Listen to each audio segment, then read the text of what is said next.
Bonjour à vous. Aujourd'hui, je me retrouve avec Virginie.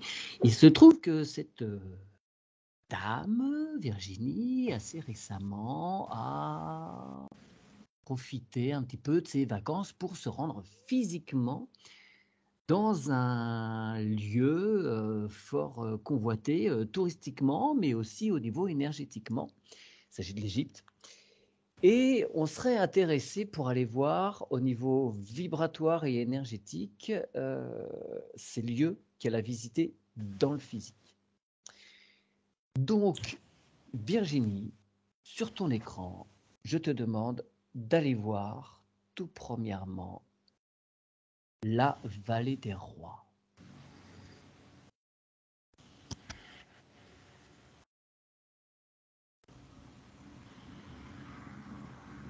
Qu'est-ce qu'il t'apparaît? Alors, en premier lieu, je ressens vraiment une grande paix. Ouais, vraiment une immensité Mhm. très très paisible. Je vois les mots rituel qui s'affichent. Respect.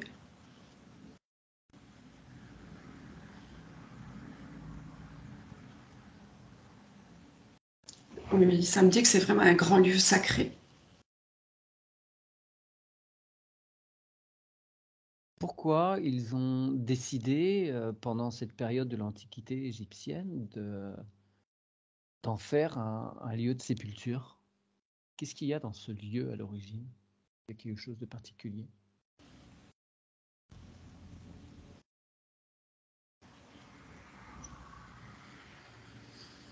Alors, la particularité du lieu, c'est vraiment qu'au niveau énergétique, c'est très puissant. Et ça permettait en fait aux défunts de pouvoir transcender leur état avec plus de facilité encore. D'accord, ça leur permettait un grand nettoyage, ce qui veut dire que ce n'est pas le cas du tout forcément de nos cimetières un peu partout dans le monde. Ah non. D'accord. Et donc, C'est vraiment empreint de rituels, de paix, d'accompagnement. C'est, déjà à l'époque, c'est vécu tout à fait différemment, hein. alors, est-ce que tu peux aller voir une scène, alors pas forcément un monarque, hein, parce que dans cette vallée des rois, même si c'était au début un lieu privilégié pour eux, après il y a eu leurs enfants, il y a eu leur entourage, et puis petit à petit il y a d'autres personnes qui s'y sont greffées. Mais tu prends le cas d'une personne qui va être enterrée là-bas, qui vient à décéder.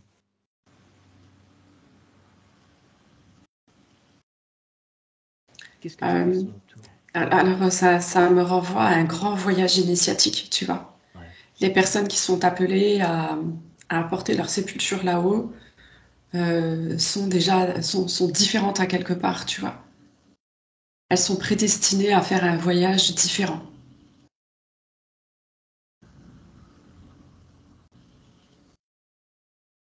Oui, mais alors du coup, est-ce que c'est pas quelque chose, c'est quelque chose, ce voyage différent qui est décidé avant l'incarnation, ou c'est euh, leur place dans la société qui fait qu'ils ont droit à un privilège après la mort?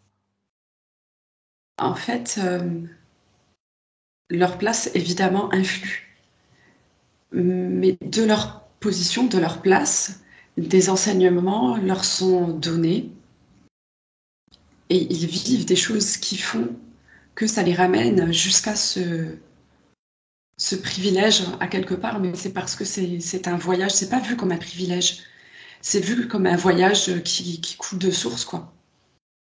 C'est parce D'accord, qu'ils bien sont sûr, je prêts. comprends. Tu Ouais. vois, il aurait pu, il est tout à fait, il était tout à fait possible qu'une personne, bien qu'avec une belle hiérarchie, ne soit pas prête à aller dans cet endroit. Ouais. Quel est ce chemin initiatique qui vont vivre dans le royaume des morts ou ailleurs, peut-être? Ils vont... Je vois un voyage qui conduit vers l'unité.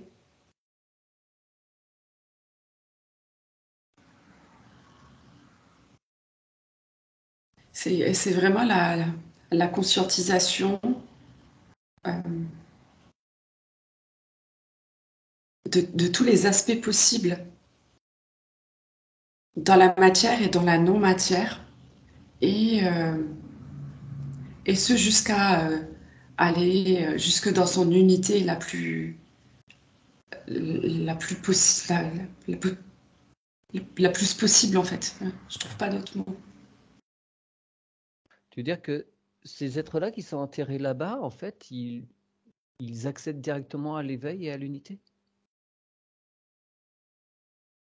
Oui, c'était leur parcours initiatique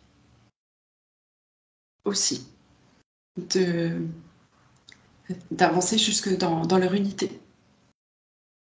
Et est-ce que ça sous-entend, par conséquent, qu'ils n'ont pas de nécessité de revenir en incarnation ensuite? Oui, oui, oui, ça sous-entend ça parce que là, pour eux, il n'y avait même pas d'autres possibilités. C'est que on passe par cet état de physique vers le non-physique tout en Mmh. continuant notre vie. Il n'y avait pas cette mort comme on la connaît aujourd'hui. Pour eux, c'est un transfert d'état, une transformation d'état dans la vie. Ouais, ouais. Très bien.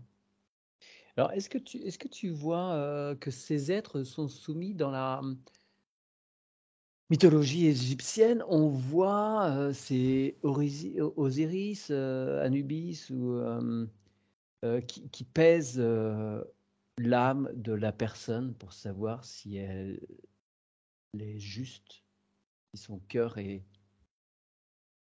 léger, si son âme est pure.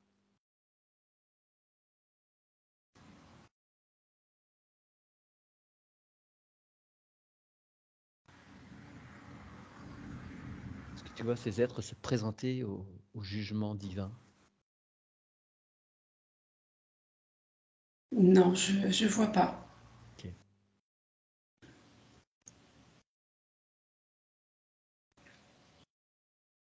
D'accord. Peut-être parce que eux n'y sont pas soumis ou que voilà, ça reste de la mythologie, ce sont des histoires. Très bien.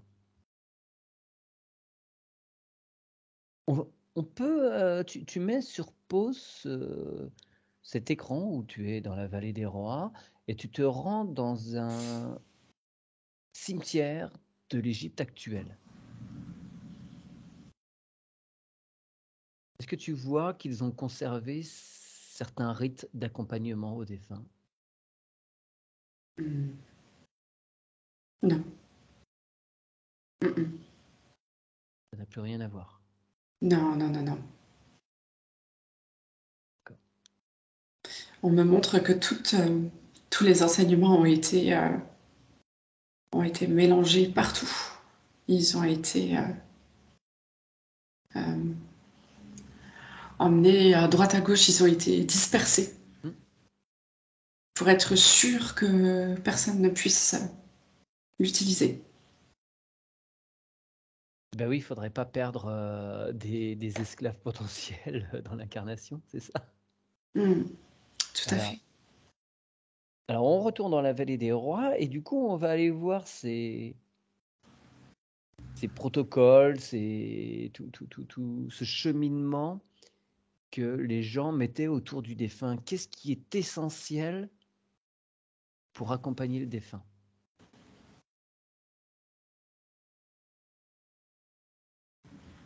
Je vois des plantes, des huiles.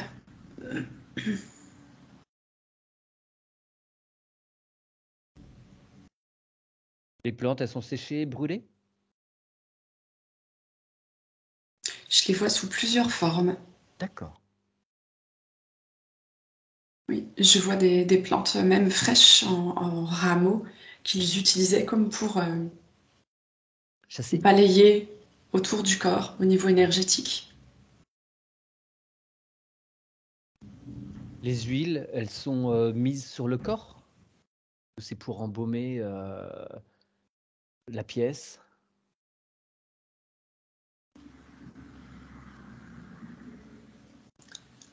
Elles sont utilisées pour les deux. Il y a même 2 sortes d'huile. Il y a une huile pour en faire une onction.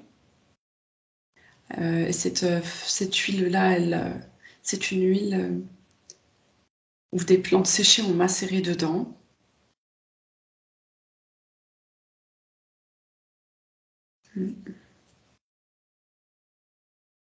D'accord. Ces huiles, si elles sont en dehors du corps, elles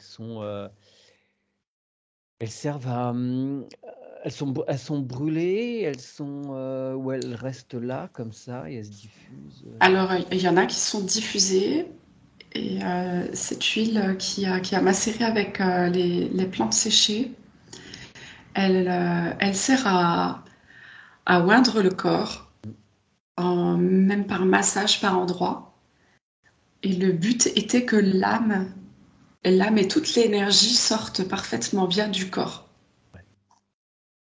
pour que ce passage soit fait au mieux. C'est fait sur quels endroits exactement? Parce que l'âme peut sortir par différents lieux du corps, ça dépend des cas.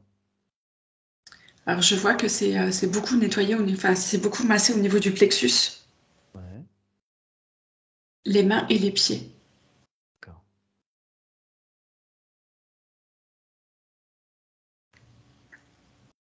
Tu vois des placements d'amulettes également? Je crois que ça c'est tout à la fin. C'est vraiment en tout dernier lieu. Ok. Qu'est-ce qu'il y a comme étape entre les deux?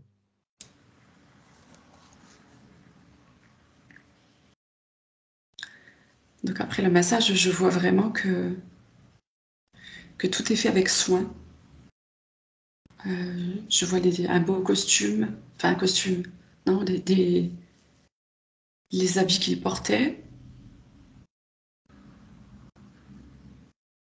avec beaucoup de respect, vraiment, vraiment beaucoup de respect à chaque geste, dans chaque pensée. Tout est fait en conscience. Ah, complètement, oui. Et ils savent bien que le défunt est là à les observer. Non, Non, ils ont même pas ça en conscience du tout. d'accord. C'est vraiment de leur cœur pur, le profond respect de l'autre qui est dans sa transformation. En fait, le but, c'est vraiment de l'accompagner dans sa transformation. Comme on accompagne un nouveau-né. Exactement. Donc il y a des gens là présents dont c'est l'activité principale, c'est les embaumeurs, sont des gens vraiment qui sont formés à ça. Mhm. Et il y a des proches aussi du défunt qui sont Non, là pour... Non, d'accord, ok. pas du tout. Non. La présence de prêtres aussi, peut-être, qui psalmodient des textes sacrés, des prières. Pas encore. D'accord. Là, C'est vraiment, ouais, je vois que c'est vraiment quelque chose de très intime qui est vraiment fait, je vois, avec 2 personnes, tu vois, qui s'occupent du corps ouais. dans un rituel vraiment, c'est un très très beau rituel d'accompagnement. Pourquoi les organes sont retirés?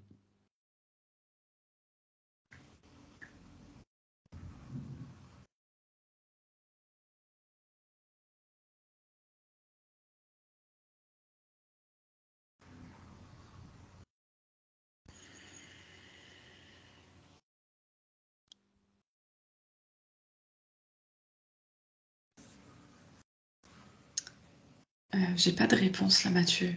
Ok. Bon, sans doute une des causes, c'est pour éviter la putréfaction et que ça accélère et que voilà, tout ça, c'est fortement humide et donc ça ferait que le corps ne tiendrait pas, ne serait pas conservé.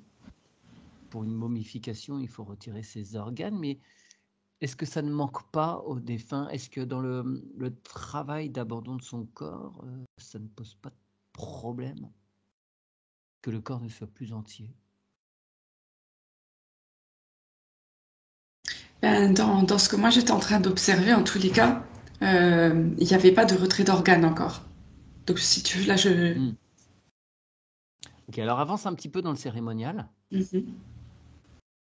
et décris-moi les étapes.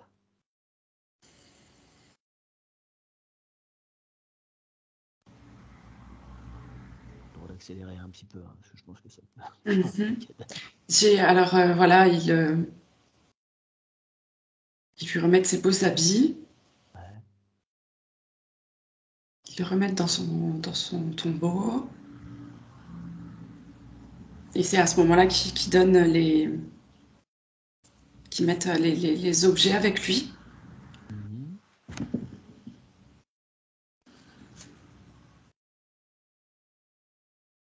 Et là, en fait, il va se passer un temps encore où le défunt va rester comme ça. 3 jours? Oui, Ok. c'est ça. Il faut que le corps éthérique soit complètement sorti du corps physique avant de travailler sur le corps physique pour retirer donc Oui, c'est les organes. ça. Ouais, ok. Tout à fait. Semble logique.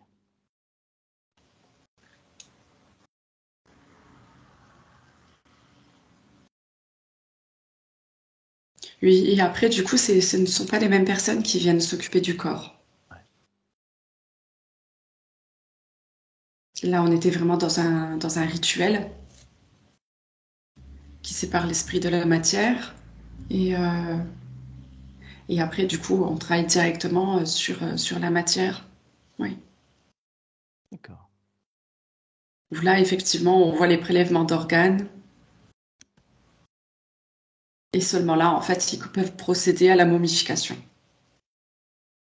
D'accord. Donc tous les organes, ils les mettent dans des jarres, des pots. Ouais, c'est ça. C'est scellé.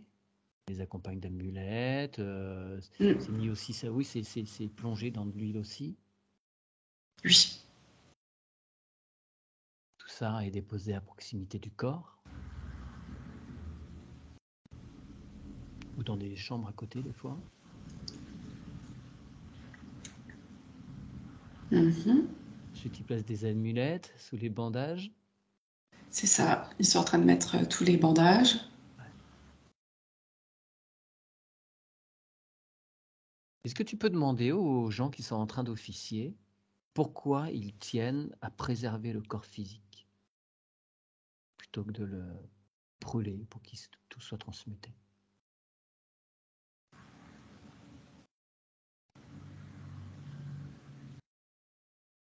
Alors, il me dit que ce qui vient de la terre retourne à la terre.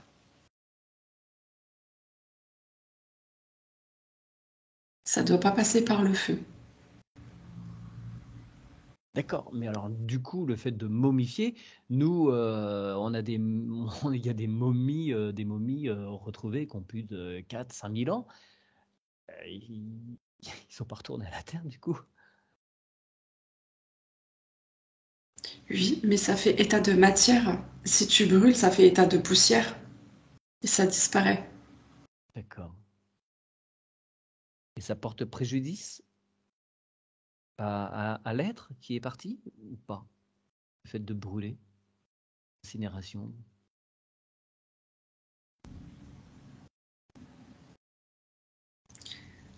Alors, en fait, il me dit que, tu vois, si on venait à brûler un corps, c'est comme si on décidait de le voir disparaître. Or, c'est pas le but. Ça serait comme un manque de respect D'accord, envers le corps. d'accord. Pourtant, chez les hindous, par exemple, c'est ce qui convient de faire. Mhm.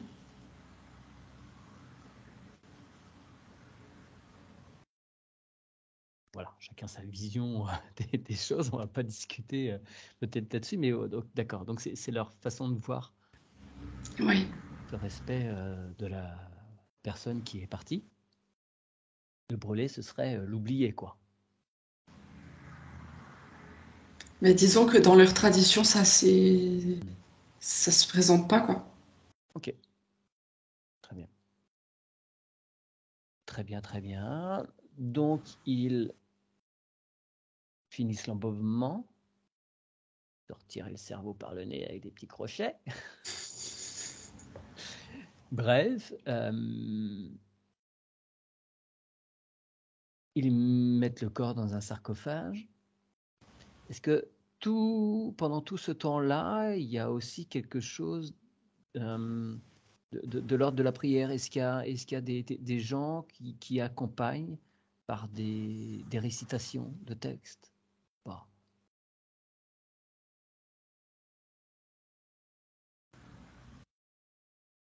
Oui, ça se fait, c'est quelque chose qui est enseigné très tôt, d'ailleurs, que lorsqu'il y a un défunt dans la famille ou qu'ils connaissent en tous les cas, voilà, ce sont des choses qu'ils font, c'est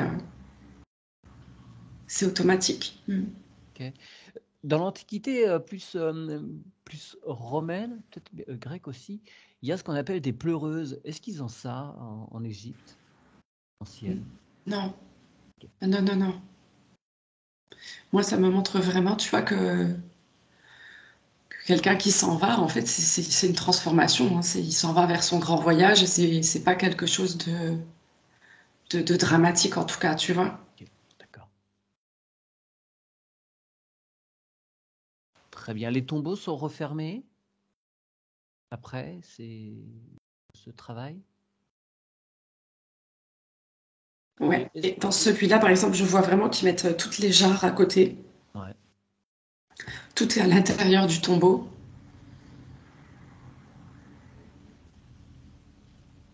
Est-ce qu'ensuite les familles viennent sur ce lieu? Est-ce qu'il y a des moments de recueillement? Ou est-ce qu'après on délaisse ce lieu et on laisse le défunt corps? Non, ils vont venir. Et ça me montre que ils viennent tous les 2 mois au début. Mhm.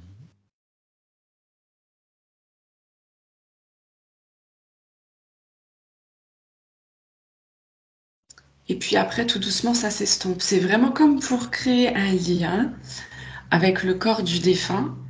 Et je les vois, c'est comme si ils envoyaient leur propre énergie, enfin, ils envoient de l'énergie Mm. au corps du défunt, comme pour l'aider encore dans ce voyage. Tu vois, comme s'il y avait encore un autre processus qui se mettait en place avec les membres de la famille. Ok.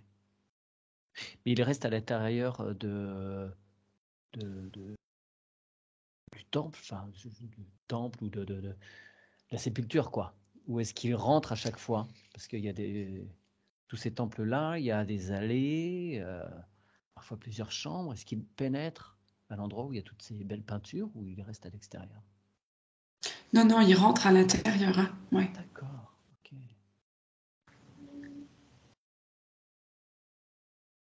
Et est-ce qu'à un moment, ces ouvertures sont scellées, qu'on décide que le corps n'a plus besoin, on n'a plus besoin d'accompagner, qu'on ne rentrera plus?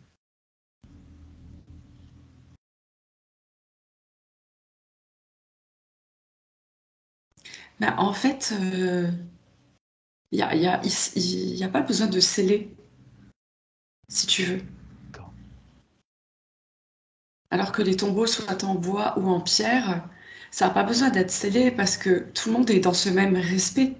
Ouais, Tu d'accord. vois, il n'y a pas d'imagination que quelqu'un va venir l'ouvrir. Ça n'existe pas, ça. Oui, les pillages se feront plus tard. Malheureusement. Ok, très bien. Alors, est-ce que tu peux prendre...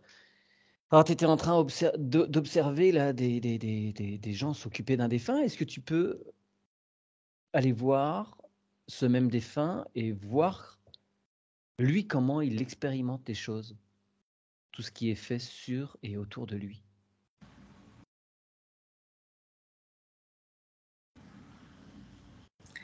Ben, le défunt, lui, en fait, il a conscience de sa transformation. Mhm. Il est très impliqué, en fait, dans ce qui lui arrive.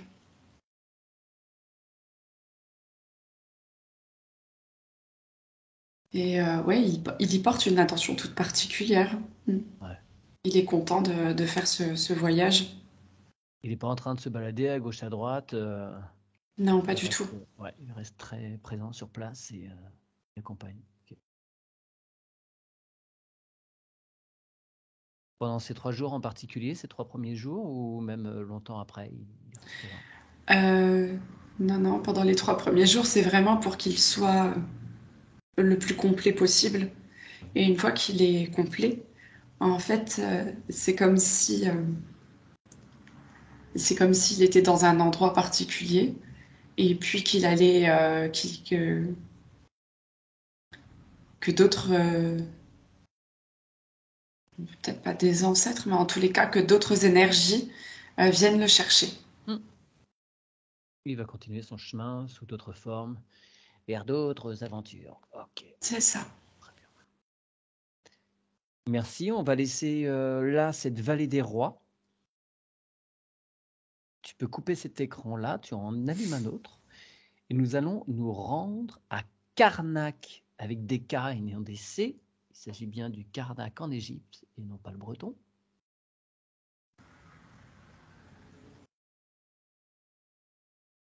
Comment tu ressens ce lieu?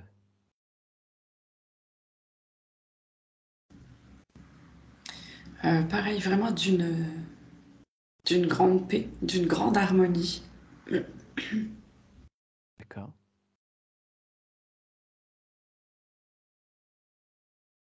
Alors, j'ai des images qui me viennent évidemment de toutes ces belles colonnes. Ouais. Elle raconte quoi, ces immenses colonnes?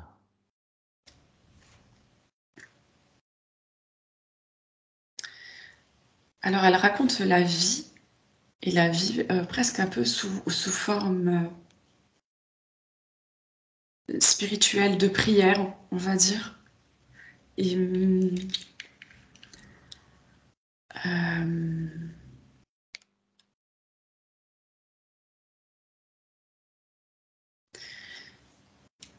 et je vois, ouais, avant ça, c'était quand c'était animé et vivant.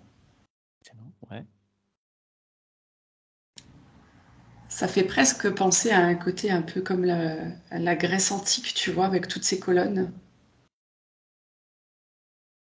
Et c'est vraiment très beau, très animé. C'est rempli de villageois. C'est C'est pas réservé à une élite religieuse? absolument pas. D'accord. C'est comme s'il y avait c'est comme si ça avait été une ville, tu vois, et que toutes ces colonnes étaient comme une prière à chaque fois, et que ça faisait un lieu de culte. On pourrait dire ça, mais tu vois, à l'époque, il n'y avait vraiment pas besoin d'y mettre les mots. Mhm. C'est juste que c'était et que c'était comme ça.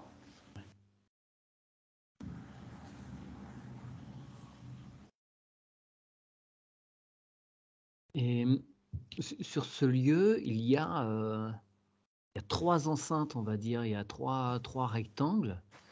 Ils sont chacun dédiés à des divinités différentes. Il y en a un, le plus grand, c'est pour Amon.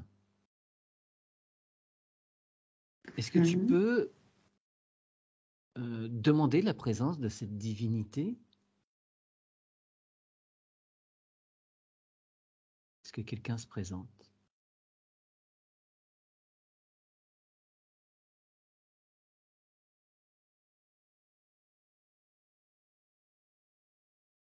Je sens qu'une énergie se rapproche, mais c'est en tous les cas pas possible pour moi de communiquer avec cette énergie. D'accord. Ah, c'est une des entités les plus anciennes du panthéon égyptien. Et, et Amon, ça voudrait dire le caché ou l'inconnaissable. Donc, du coup, Voilà, il garde ses mystères. Bon, d'accord. je crois que c'est ça. Ok, on va pas l'embêter. Ok, très bien, merci. Tu peux te couper de cette demande, de cette entité, Amon. Euh, Sur ce lieu, il y a d'immenses statues, de nombreuses statues de représentation d'Amon sous forme de bélier. Pourquoi beaucoup de divinités égyptiennes sont représentées avec des cornes? Pareillement chez les Celtes, alors que la religion catholique a toujours diabolisé, on va dire, les cornes. Pourquoi est-ce qu'il y avait aucun souci avec les cornes chez les Égyptiens et d'autres civilisations, contrairement à catholiques? Est-ce que tu peux voir par rapport à ça?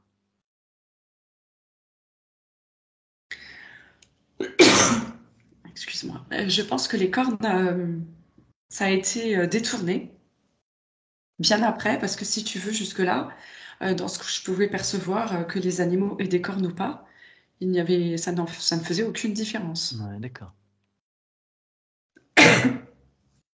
Ok, bon, Ouais. évidemment, la réponse que j'attendais, c'est après, ils ont voulu la porter, la mettre à quelque chose, à une représentation particulière, et donc, Oui, c'est ça, c'est ça. très bien, très bien, très bien. Est-ce qu'il y a des choses sur ce lieu qui serait intéressant que nous connaissions, que nous apprenions?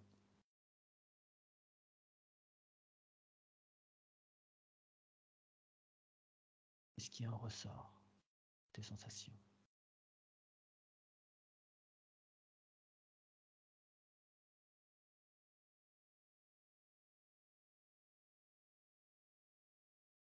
Alors ça me dit que Karnak, c'est comme s'il y avait le tout qui y était réuni.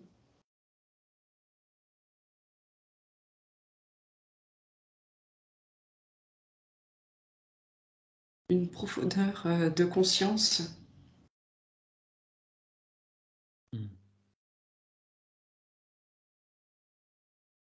une grande richesse, une grande sagesse.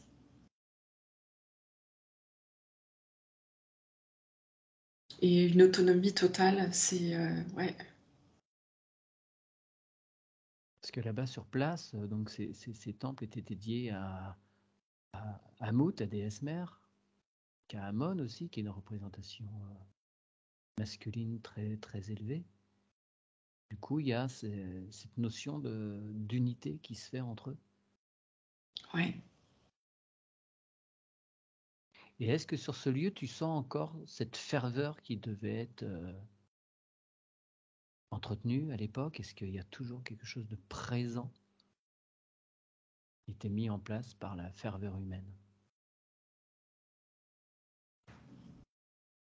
Seulement pour ceux qui savent écouter. Ok.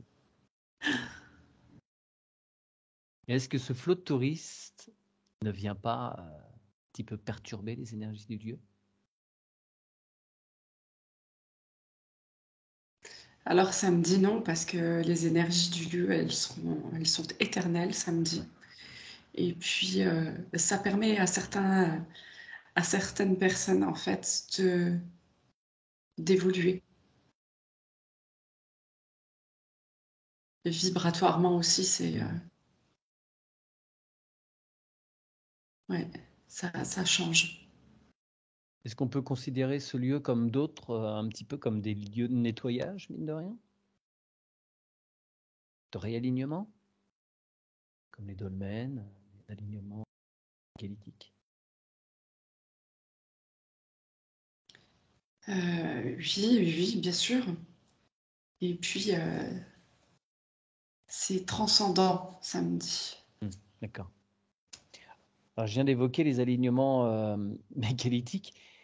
Et il se trouve qu'on a en Bretagne un lieu qui s'appelle Carnac. Est-ce qu'il y a un lien? Quel serait ce lien entre ces deux lieux, entre la Bretagne et l'Égypte?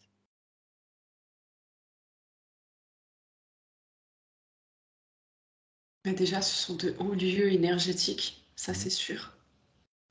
Ça me parle aussi de porte d'entrée sur Carnac, Bretagne.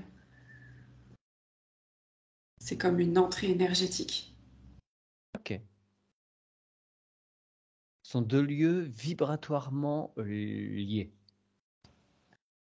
Euh, Attends, je regarde si c'est lié.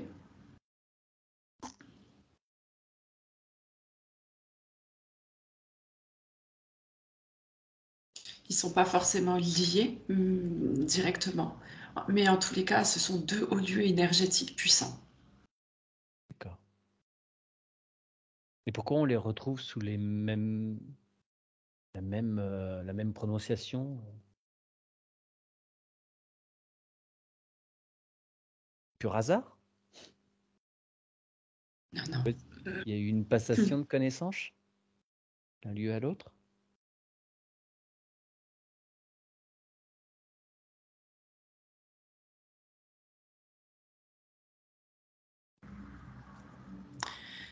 En fait, ça me dit qu'en Bretagne, on n'est pas au courant de tout sur le lieu de Carnac Mhm. et que c'était un peu plus similaire à ce qu'on peut retrouver au niveau de l'Égypte. C'était un peu plus similaire par rapport à ce qu'on peut retrouver d'Égypte. Par rapport, tu sais, à toutes ces constructions. D'accord. Tu vois, Carnac, en Bretagne, ça fait un peu comme des dolmens. C'est bien ça, hein? Menhir. Menhir. Dolmen, c'est des tables de pierre. Menhir, ce sont des pierres dressées. Voilà, oui, c'est Après, ça. il y a aussi des cairns. Mais le Carnac en Bretagne, c'est principalement des alignements de pierres Mhm. dressées. Mais tu vois, tout comme les colonnes en Égypte, Mm. ces pierres qui sont dressées, en fait, adressent des messages. euh, et c'est directement lié à l'univers et à la Terre. Ouais. Il y a beaucoup de messages qui y passent. Et moi, j'ai l'impression qu'en fait, à Carnac, Bretagne, il manque beaucoup de données. On nous a caché énormément de choses, comme si beaucoup de choses avaient déjà été transformées. Mm. Oui, il y a beaucoup d'alignements qui sont tombés, beaucoup de dolmens qui ont été démantelés, d'autres qui ont été rafistolés au béton, bref. Ouais. Ok. Après, c'est pas forcément le sujet là de Mm. cette enquête. On va retourner à Karnak en Égypte. Y a-t-il d'autre chose que le lieu? Est-ce que le lieu aurait quelque chose à nous donner, à nous apprendre?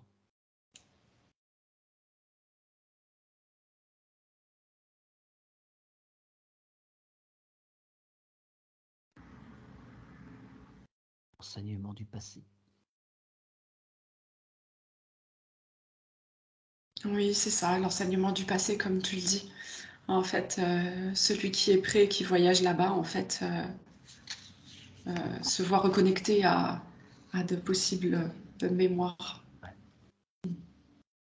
C'est rigolo que tu dises ça parce que c'est quelque chose que je voulais aller voir. Eh bien, écoute, on va y aller maintenant. Si tu veux bien, parce que depuis qu'on travaille un petit peu ensemble, Virginie, j'ai remarqué qu'il y avait des trucs par rapport au soleil. Moi, j'ai des trucs par rapport au soleil, j'ai l'impression que tu en as aussi. Ouais. Et j'ai un petit peu l'impression que ce serait des liens aussi avec l'Égypte ancienne. Moi, je sais que j'ai des liens avec Képhren en particulier. Est-ce que toi, tu as eu des expériences en Égypte antique?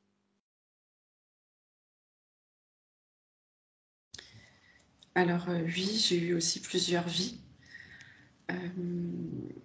Et là, quand tu m'as parlé du soleil, ça m'a affiché Ra, Hmm. et avec un grand. Disque solaire. Ouais, ouais, oui, c'est ça, un disque solaire très, très, très rayonnant comme ça. Ouais, c'est. Et évidemment, ça me parle beaucoup au niveau du cœur, c'est sûr. Mhm.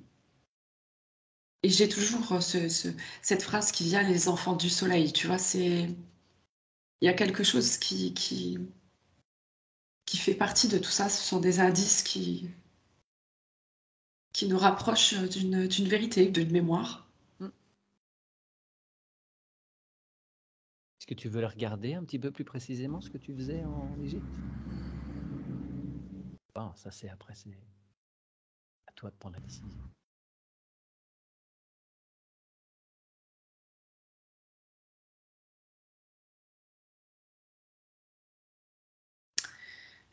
J'ai existé à l'époque d'Isis. J'étais près d'elle et je travaillais les plantes. Ça, c'est quelque chose que j'ai fait dans une vie passée. D'accord.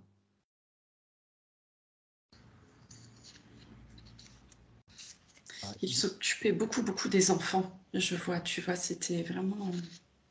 Les enfants sont vraiment sacrés en Égypte. Il y a vraiment quelque chose de très particulier.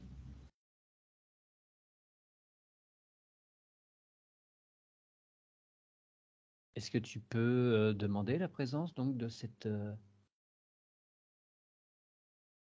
déesse mère, Isis?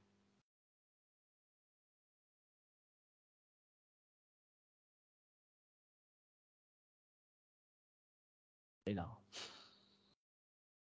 C'est bon.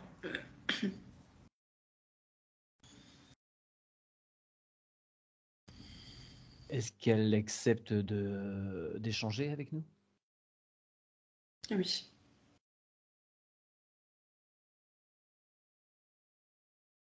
Est-ce qu'elle a d'emblée quelque chose à nous dire?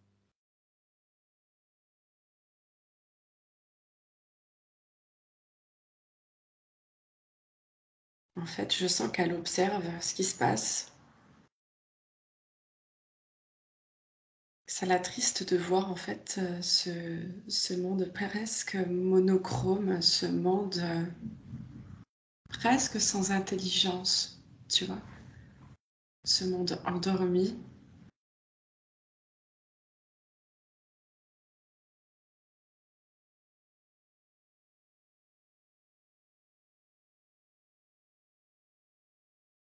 Elle nous demande de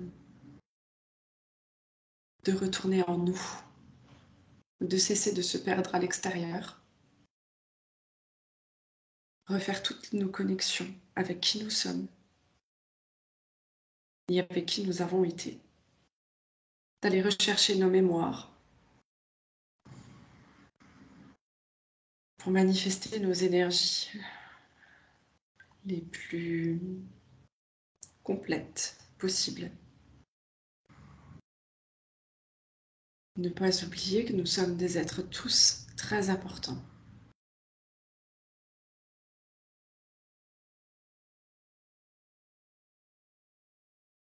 Et comment est-ce que les gens qui verront ces vidéos peuvent rassembler toutes ces parties d'eux-mêmes et faire qu'un? Il faut qu'ils fassent une demande avec leur cœur, Une demande à qui? à eux-mêmes. D'accord.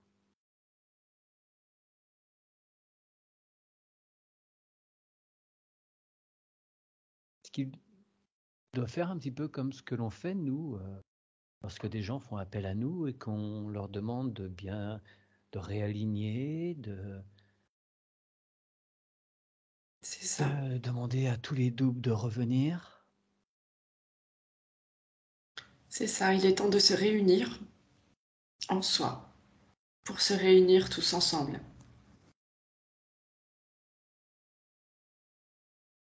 Il faut travailler sur soi, à l'intérieur de soi.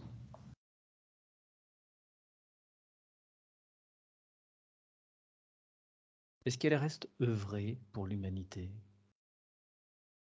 Oui, et tous ces temps? Ouais. ouais, complètement. Beaucoup à travers le féminin sacré. Elle dispense une très, très, très, très belle énergie, très pure. Est-ce qu'il y a des êtres qui habitent sa vibration, qui matérialisent sa vibration? Oui.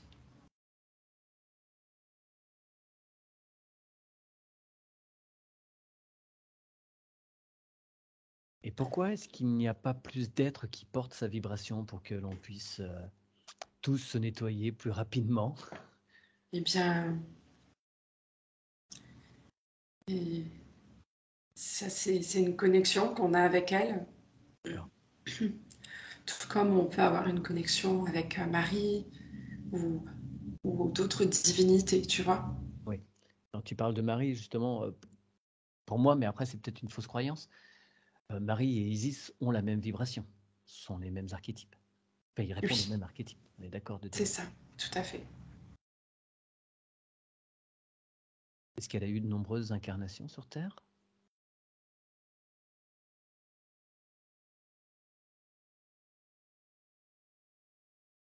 Peut-être indiscret. Alors, moi, ça me répond qu'elle n'avait pas besoin d'avoir beaucoup d'incarnations, qu'elle a vécu, je sais pas, ça me dit 1500 ans, tu vois. Hmm. Il n'y avait pas d'âge, il n'y avait pas d'âge, il n'y avait pas de temps.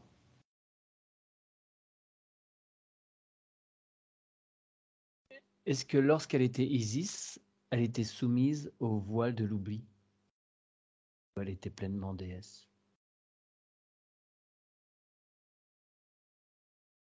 Elle était pleinement ce qu'elle était.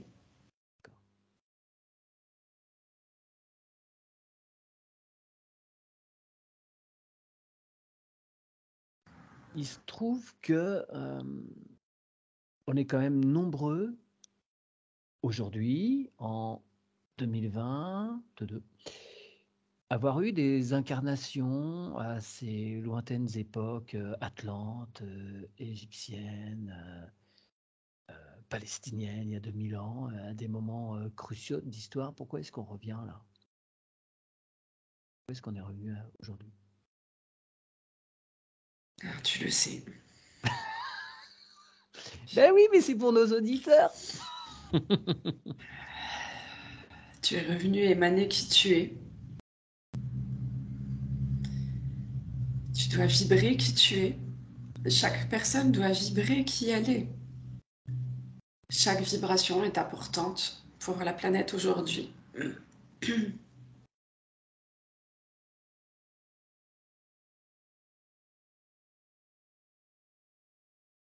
Bien, merci. Y a-t-elle d'autres choses que elle souhaite communiquer? Ah bah dis donc, comment on dit la communication? Communiquer, voilà, pardon. J'ai du mal à communiquer moi-même.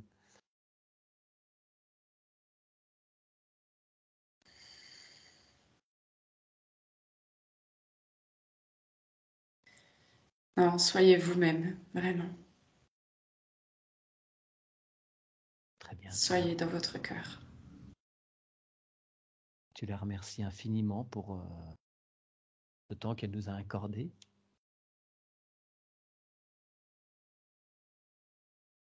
On lui envoie plein d'amour.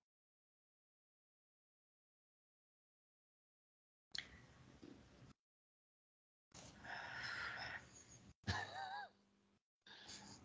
va essayer de rester vibratoirement haut quand même. Si elle est partie, j'aimerais qu'on aille voir aussi un temple de la reine Hatshepsut. C'est un temple, quand je regarde les photos, il me fait aussi plein de choses. Mm. Qu'est-ce que tu ressens sur ce lieu? Mm.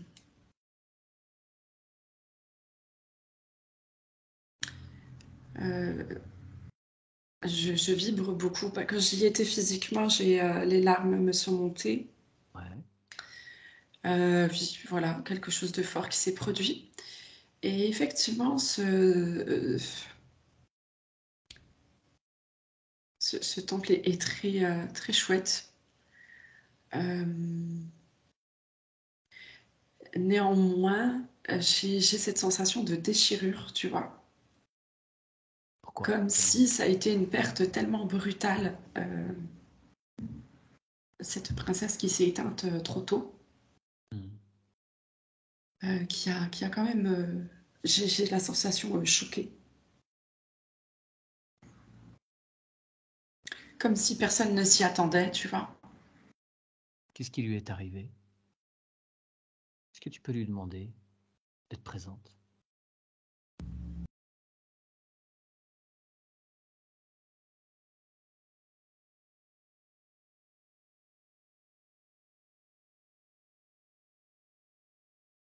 Mm.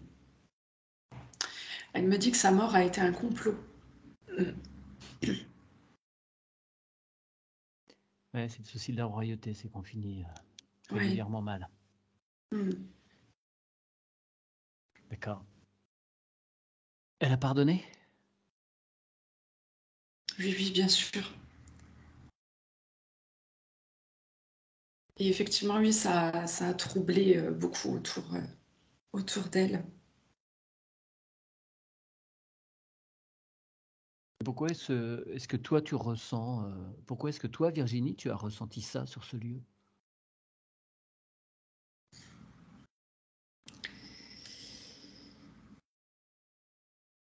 Ces vibes vibratoires, je pense que c'est comme si on se connaissait, comme si, je sais pas, je pense que c'est des mémoires qui se réveillent, tu vois. Ouais, t'as traîné dans les mêmes époques, sur ces mêmes lieux, autour de cette reine? Ouais, ouais. Ok.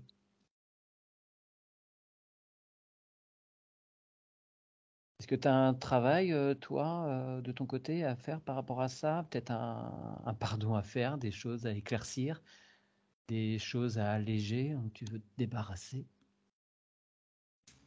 Si tu sens que tu dois le faire, tu le fais de ton côté. Tu nous le communiques ou pas. Ça, c'est à ta discrétion.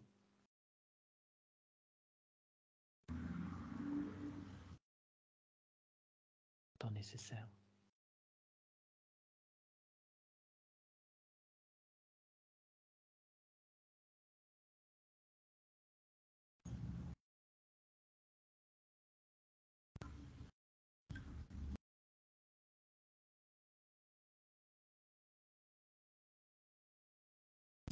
Simplement, je remercie en fait d'avoir pu me déplacer physiquement et remercie d'avoir aussi cette opportunité maintenant de pouvoir voir de ce point de vue énergétique à travers le temps.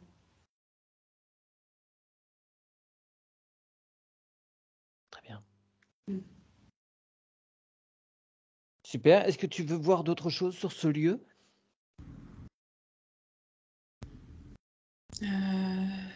Non, je crois que c'est OK. Est-ce que tu pourrais, une petite chose, aller face à des peintures? Tous ces dessins qui racontent des histoires passées.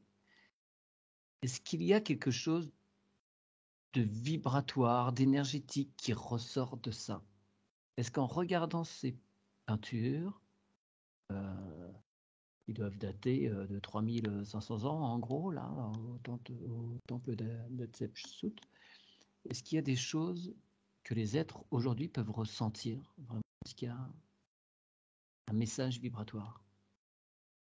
Oui. Oui, oui, bien sûr.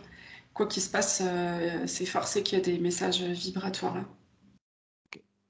Ça, c'est sûr.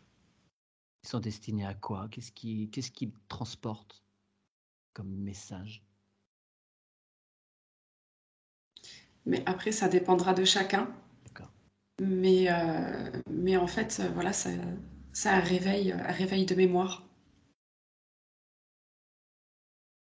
Tous ceux qui ont eu des mémoires, des incarnations en Égypte, s'ils retournent là-bas, ça va forcément réveiller des choses. Après, qu'ils ne sont pas forcément conscients. Oui, voilà. Font du travail, Après, chacun. après je voulais juste préciser que, évidemment, il ne faut pas placer d'attente, hein. Oui, Mais, mais effectivement, si les choses doivent se faire, elles se feront. très bien. Merci. On va s'arrêter là pour cette recherche égyptienne. L'Égypte, c'est un sujet très vaste. Il s'est passé quelques milliers d'années pendant cette antiquité. C'est extrêmement riche. Juste une petite chose que je profite de signaler, j'en profite de le signaler, c'est qu'il y a quelques semaines, peut-être maintenant, on a eu une session, Aurélie et moi, avec une dame.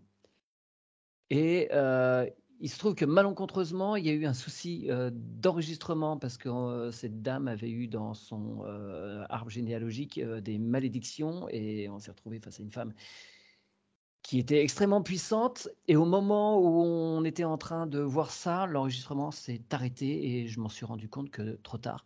J'ai pas pu, je m'en suis rendu compte à la fin de la session et donc c'est particulièrement dommage parce qu'à un moment, on a découvert que cette femme avait eu une expérience en Égypte également, qu'à l'époque, elle était une habitante de Saturne et qu'elle était venue accompagner la construction des pyramides. Elle était là pour gérer la construction des pyramides d'une façon harmonieuse. C'était très rigolo, c'était très particulier. Et ça rejoignait des recherches qu'avait fait Mathieu Modade et l'équipe au sol sur la construction des pyramides et sur les capacités de ces êtres à déplacer les blocs en lévitation. Voilà, je tenais à préciser cette petite histoire, parce que c'est dommage, voilà, vous ne pouvez pas le voir, donc je vous en fais un très rapide résumé. Voilà. Merci à toi infiniment, Virginie, pour toutes Merci ces Mathieu. informations. Je vais couper l'enregistrement. Évidemment, n'hésitez pas à vous rendre sur la chaîne de Virginie pour pour mettre des pouces un peu partout, et puis évidemment sur ma chaîne aussi. Voilà, merci à vous, à très bientôt.